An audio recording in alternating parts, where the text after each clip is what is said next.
할아버지를 위하여. 아마도 그럴 것이다. 우린 앞으로도 한참 동안 그처럼 밉지 않은 오류와 오독의 길 위를 서성이리라. 그리하여 어느새 수정하거나 번복하고 싶지 않은 하나씩의 아름다움을 간직하고 있으리라. 임동학시, 화엄 또는 화음종. 중학교 2학년 때였다. 어느 날 학교에 가려고 텐마루를 내려오는데 대돌 위에 아버지의 구두가 가지런히 놓여 있었다. 할머니, 할아버지까지 모두 9식구가 살고 있었는데 나는 학교가 가까워 늘 꼴찌로 집을 나섰다. 그래서 내가 학교 갈 즈음에 우리 집 대돌 위에는 할아버지, 할머니의 고무신과 어머니의 슬리퍼만 놓여 있었다. 그날은 아버지 구두가 놓여 있었던 거였다. 아버지는 결코 늦잠을 주무실 분이 아니었으므로 나는 혹시 어디 편찮으신 거 아닌가 싶었다. 하지만 학교 갈 길이 바빠서 나는 평소대로 다녀오겠습니다 하고 대문을 나섰다. 15살의 나는 감수성이 몹시 예민한 소녀였다. 공부의 경우 하지 않으려고 했다기보다는 할 수가 없어서 성적이 형편없었다. 공부를 하려고 교과서를 펴들고 읽기 시작하면 곧 공상이 시작되었다. 신경이 분산됐다. 내 눈앞에 펼쳐지는 모든 것이 나를 자극했고 틀에 박힌 교과서 속에 머물도록 내버려 두지 않았다. 나는 시와 소설에 빠졌고 생각이 많아 잠을 못 이루는 아이가 되어 있었다. 아버지가 출근하시지 않았을지도 모른다는 사실은 그날 하루 종일 내 머릿속 한구석에 있었다. 아버지와 관련된 여러 가지 생각들이 계속 나를 따라다녔다. 다음 날에도 그 다음 날에도 아버지 신발이 대돌 위에 놓여 있었다. 즉 아버지는 출근하지 않으셨다. 그리고 집안 공기가 무거워져 갔다. 우리 남매들은 말이 많은 데다 목소리가 컸기 때문에 할머니가 핀잔을 많이 주셨다. 할머니는 아이들에게 기차 화통을 삶아 먹였느냐고 어머니를 나무라시곤 했다. 그런데 집안이 조용했다. 막내인 나를 빼고 언니 오빠들이 모여 소곤소곤 무엇인가 이야기를 나누었다. 그러다가 내가 다가가면 말을 뚝 끊어버렸다. 아침에 학교에 갈 때마다 잇몸에 작은 가시가 끼어 거북한 기분이었다. 공부 시간에 딴짓하는 병이 더 심해져서 나는 노골적으로 학업을 거부하기 시작했다. 멍하게 앉아 아버지 생각을 했던 것 같다. 창문 앞에 서서 밖을 내다보고 있으면 눈물이 뚝뚝 떨어졌다. 어쩐지 내 수준에서는 해결할 수 없는 어떤 일이 우리 식구들을 덮쳐온 것 같은 두려움 때문이었다. 그 즈음 아버지도 거의 말을 하지 않으셨는데 식사도 제대로 못하시는 것 같았다. 아버지의 볼은 며칠 만에 더 깊이 파이고 말았다. 아마 그날도 나는 이 생각 저 생각으로 음악 수업 시간에 딴짓을 하고 있었던 것 같다. 갑자기 선생님이 내 이름을 부르셨다. 걸렸구나. 생각하니 가슴이 콩닥콩닥 뛰었다. 그런데 선생님은 딴소리를 했다. 담임 선생님이 부르신다. 교무실로 내려갔다. 교무실 문을 열고 담임 선생님 자리를 바라보았다. 담임 선생님보다 먼저 아버지가 내 눈에 들어왔다. 아, 그날 나는 마음속으로 얼마나 울었는지 모른다. 아버지 앞에서 울 수가 없어서 혼자 이를 꼭 물면서 못난 나를 얼마나 자책했는지 모른다. 성적 순위가 나온 선생님 수첩이 놓여 있었고 아버지의 얼굴에 그늘이 스치는 것을 보았기 때문이다. 내가 아버지의 고단한 삶에 보답할 수 있는 유일한 일이 공부 잘하는 일밖에 없다는 것을 왜 나는 그 순간에서야 알게 되었던 것일까? 그날 저녁 아버지가 나를 부르셨다. 그리고 아버지가 왜 출근하지 않는지 간략하게 설명하셨다. 그리고 이렇게 말하셨다. 막내가 특이한 구석이 많아서 친구들 사이에서 인기가 좋다면서? 글도 잘 쓰고 그리고 이번에 18등을 했다고 하시더구나. 성적도 그만하면 됐다. 나는 아버지 앞에서 물러나와 2층 옥탑방으로 올라갔다. 눈물이 정말 비 오듯 쏟아졌다. 보통 눈물은 찝찝한 맛인데 그날 내 눈물은 썼다. 나는 실컷 울었다. 위로 언니 둘이 공부를 매우 잘했으므로 반에서 18등한 내 성적에 아버지가 얼마나 실망하셨을지 잘 알고 있었다. 아버지는 마음에도 없는 말을 하시곤 고개를 푹 수그리셨다.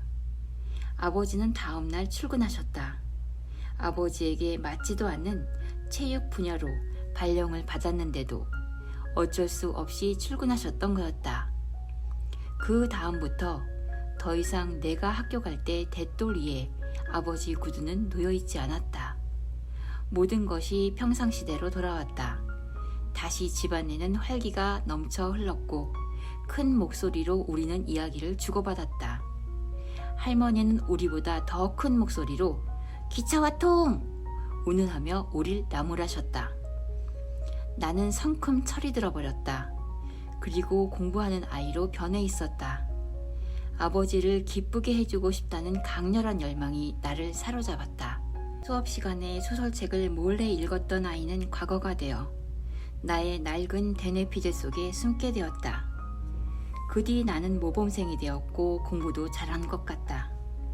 고등학교에 들어가서는 공부에 좀 더 신경을 썼다. 이런저런 생각이 많아 세상 근심을 혼자 하는 버릇 때문에 학업에 전념하지는 못했지만 그럭저럭 의무 방어를 하다가 대학에 들어가게 되었다. 가끔 눈을 감고 아버지를 떠올려 본다. 아버지는 안방에 누우신 채 왼발 무릎을 세우고 오른발을 왼발 무릎 위에 올린 상태에서 오른팔을 이마 위에 대고 누워 계신다. 실제로 그런 포즈로 몇 시간이고 계셨는데 아버지가 그럴 때 온 집안은 쥐 죽은 듯이 조용했다. 결국 아버지는 서기관으로 공직을 마감하셨다. 가끔 이번 진급 땐 아버지가 병무청장으로 나갈지 모른다. 엄마가 말하신 일이 있었다. 90% 다 되었대. 아버지가 병무청장이 되면 진짜 출세길이 열리는 거래. 그럼 엄마는 병무청장 사모님이 되시는 거야? 언니 오빠들이 수군대는 것을 들은 적도 있다. 한 번은 이모 차관이 국방부에 새로 부임했고 강직하고 청렴하며 일 잘하는 아버지를 눈여겨보았다. 진급 1순위로 고려하고 있다고 아버지에게 언질까지 준 일이 있었다. 그런데 세상 일이 뜻대로 안 되려면 뒤로 넘어져도 코가 깨지나 보다. 아버지 진급을 얼마 앞두고 이모 차관은 보사부 장관으로 영전했다. 이모 차관의 기쁨은 아버지의 불행이 되었고 그분의 반대파들이 아버지를 힘들게 했던 것 같다. 중학교 2학년 때 아버지가 체육과장으로 발령이 나고 인사의 저항에 며칠 동안 출근을 안 하시는 등 이런저런 파동이 있던 시기가 아마도 그 시기가 아닌가 싶다. 아버지는 사직 후 사기업에 들어가 3년간 일하셨다. 요즘 말로 하면 일종의 전관예우였을 거다. 고등고시 2차에서 떨어지신 일, 지방 병무청장으로 진급해 국방부를 나가지 못한 일은 오랫동안 아버지를 상실감에 빠지게 한 것 같다. 제3자가 보기에 아버지는 나름 성공한 삶을 사신 분이다. 하지만 70살 무렵까지 아버지는 늘 자신이 실패한 인생이라고 생각하셨다. 어머니는 그때 집을 팔아 100만 원이라도 갖다 바쳤으면 지방 병무청장이 되었을 텐데 하며 안타까워하곤 했다. 하필 그때 애들 학비 때문에 이도저도 못했다고 하셨다. 아버지가 판사가 되었다거나 지방 병무청장이 되어 출세의 길을 가셨다면 자식들을 더 잘 키울 수 있었을 거라고 엄마는 푸념처럼 말하셨다. 그러나 뇌물 없이 아무것도 할 수 없던 시절 아버지는 실력과 성실성만으로 진급 문제와 대결하셨다. 우리네 모든 아버지들이 그렇지만 내 아버지 역시 학벌에 목을 매셨다. 큰언니는 초등학교에서부터 고등학교 때까지 늘 전교 1, 2등을 하는 수재였으므로 아버지의 배려가 필요하지 않았다. 큰언니는 늘 우리 집안 전체의 자랑거리였다.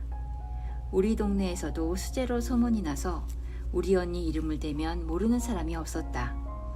키도 훤칠하게 크고 선선한 눈동자가 돋보이는 외모였다. 늘씬했던 큰언니는 우리 집안을 넘어 동네의 자랑거리였다. 중고등학교가 방학을 하게 되면 아버지는 아침 일찍 오빠들을 깨워 남산 도서관에 내려준 뒤 출근하셨다. 아버지의 극성은 둘째 언니한테까지 이어졌다. 나는 한 번 아버지에게 왜 제게는 그렇게 하지 않으셨어요? 물은 일이 있다. 아버지는 딱히 답을 안 하셨던 것 같다. 내가 고등학교 다닐 때 아버지는 40대 후반에 접어들어 계셨다.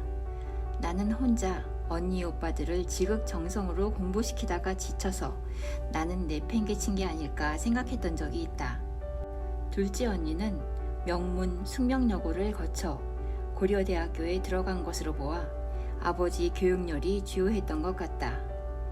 왜 오빠들이 아버지가 바라던 우수한 성적을 내지 못했을까 궁금했는데 아버지가 돌아가신 뒤 언니들과 이야기하면서 의문이 풀렸다. 둘째 언니는 이렇게 말했다. 그게 도서관에 데려다 준다고 다가 아니야. 8시 반에 남산 도서관에 우리를 내려주고 가시면 오빠들은 어딘가로 사라졌다가 5시에 도서관으로 돌아왔다고. 다른 곳으로 공부하러 간 줄 알았는데 놀러 갔던 거야. 나는 아버지가 무서워서 죽이 되나 밥이 되나 죽치고 앉아 있었어. 죽치고 앉아 있다 보면 공부도 하게 되고 그런 거지 뭐. 근데 왜 내게는 안 그러셨을까? 둘째 언니에게 말했다. 언니는 1초도 기다리지 않고 답했다. 넌 본래 말을 잘 안 들었어. 시킨다고 할 애가 아니잖아? 집안도 넉넉했고 굳이 국립대에 널 보낼 필요가 없었겠지. 부의사관 혹은 지방병무청장으로 진급하지 못하고 퇴직한 아버지에게 여생은 무엇이었을까? 아버지는 자신의 인생을 실패한 인생으로 단정지었다. 그런 아버지의 모습을 바라보는 자식들은 불안했고 마음 한구석이 늘 찜찜했다. 언니 오빠들은 아버지 진급 문제를 놓고 토론을 벌이곤 했다. 아버지가 진급을 하지 못한 이유에 대해서도 진단이 다양했다. 와이로, 즉 뇌물을 먹이지 않은 것이 핵심 요인이라는 데 대해서는 다들 이견이 없어 보였다. 그런데 큰오빠는 이런 말을 했다. 그럼 모든 사람들이 돈을 갖다 바쳐야 진급하는 걸까? 아닐 거야. 직장에서 실력이 뛰어난데 인간관계에 문제가 있는 사람과 실력은 고만고만한데 인하를 잘하는 사람 중 누구를 뽑을까? 큰언니가 대답했다. 나라면 인간관계가 좋은 사람을 뽑을 것 같아. 어차피 실력이란 거기서 거기일 거야. 관료사회에서 실력차는 그다지 중요하지 않을 거야. 누군가 물었다. 아버지 한을 풀어주려고 어떻게 해야 하니? 누군가 답했다. 아버지 자식 중에 누군가가 사법시험에 붙거나 사법시험에 붙은 사람과 결혼한다면 풀릴지도 몰라. 우리 중 누군가가 장차관이라도 되면 한이 풀릴까? 이런저런 언니 오빠의 대화를 엿들으며 나는 아버지를 기쁘게 해드려야지 혼자 다짐했던 것이다. 생각하면 말도 안 되는 다짐이었다. 자유분방한 내가 사법시험 준비를 하는 것은 얼토당토 않은 일이었고 공직에 들어가 장차관을 한다는 것은 도무지 내 적성에 맞지 않는 일이었기 때문이다. 아버지의 한을 풀어준 것은 둘째 언니였다. 둘째 언니가 박사 학위를 따고 장학관이 되었을 때 아버지는 매우 뿌듯해 하셨다. 45세의 나는 차관급 방송이 상근 부위원장이 되었지만 아버지는 정무직 차관 자리는 인정하지 않으셨고 나는 그것으로는 아버지의 한을 풀어드리지 못했다.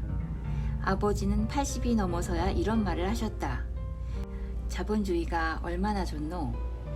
일하고 돈 벌고 먹고 싶은 거 먹고 TV 보고 산책도 하고 막내는 뭘 그리 바꾸고 싶어 뜨노? 네가 네 친구들이 뭘 바꿨노? 대통령 바꿔보니 세상이 달라지드나? 작은 만족이 아름답다는 것을 받아들이지 않는 한 그 누구도 행복할 수 없다는 것을 우리 남매는 알지 못했다.